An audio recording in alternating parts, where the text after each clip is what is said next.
महाभारत का महायुद्ध क्यों हुआ?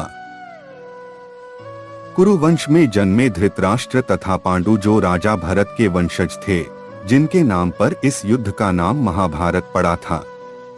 धृतराष्ट्र के जन्म से अंधे होने के कारण राज सिंहासन उनके छोटे भाई पांडु को मिला। धृतराष्ट्र के 100 पुत्र थे, जिसमें सबसे बड़े पुत्र का नाम दुर्योधन था। इन 100 पुत्रों को सम्मिलित रूप से कौरव के नाम से भी जाना जाता था। कौरवों की माता का नाम गांधारी था। पांडु के 5 पुत्र युधिष्ठिर, भीम, अर्जुन, नकुल तथा सहदेव थे, जिनको पांडव के नाम से जाना जाता था। पांडव की माता का नाम कुंती था। पांडु की मृत्यु के बाद पांडव और कौरव एक साथ एक ही राजमहल में बड़े हुए। कौरव और पांडव को गुरु द्रोणाचार्य द्वारा सैन्य कला का प्रशिक्षण दिया गया तथा भीष्म पितामह उनके परामर्शदाता थे। धृतराष्ट्र पांडुपुत्रों के स्थान पर अपने पुत्र को राज्य का उत्तराधिकारी बनाना चाहता था तथा दुर्योधन भी पांडवों को पसंद नहीं करता था।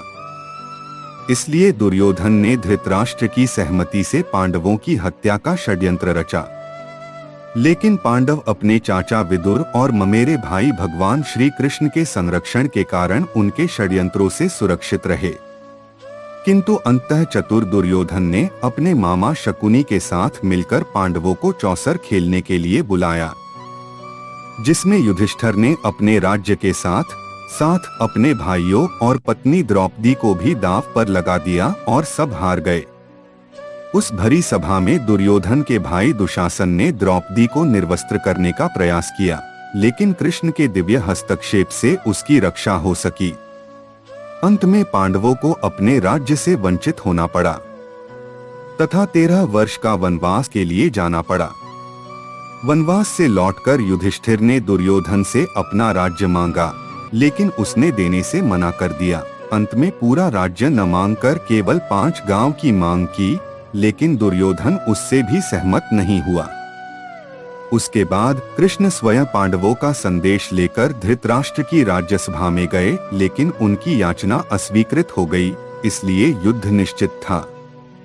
युद्ध से पहले मामा शकुनी ने दुर्योधन से कहा कि आपको युद्ध जीतना है तो वासुदेव कृष्ण से सहायता लेनी होगी। जिसके बाद दुर्योधन कृष्ण से मिलने जाते हैं और वहां अर्जुन भी आ जाते हैं।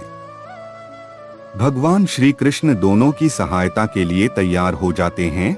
एक तरफ कृष्ण की नारायणी सेना और दूसरी तरफ स्वयं श्री कृष्ण। चतुर और राजनीति में कुशल दुर्योधन कृष्ण की सेना मांगता है। दूसरी तरफ अर्जुन कृष्ण को सारथी बनाकर इस युद्ध में मार्गदर्शन करने को कहते हैं। इस तरह हम उस बिंदु तक पहुंच जाते हैं जहां से श्रीमद् भगवद गीता का शुभारंभ होता है।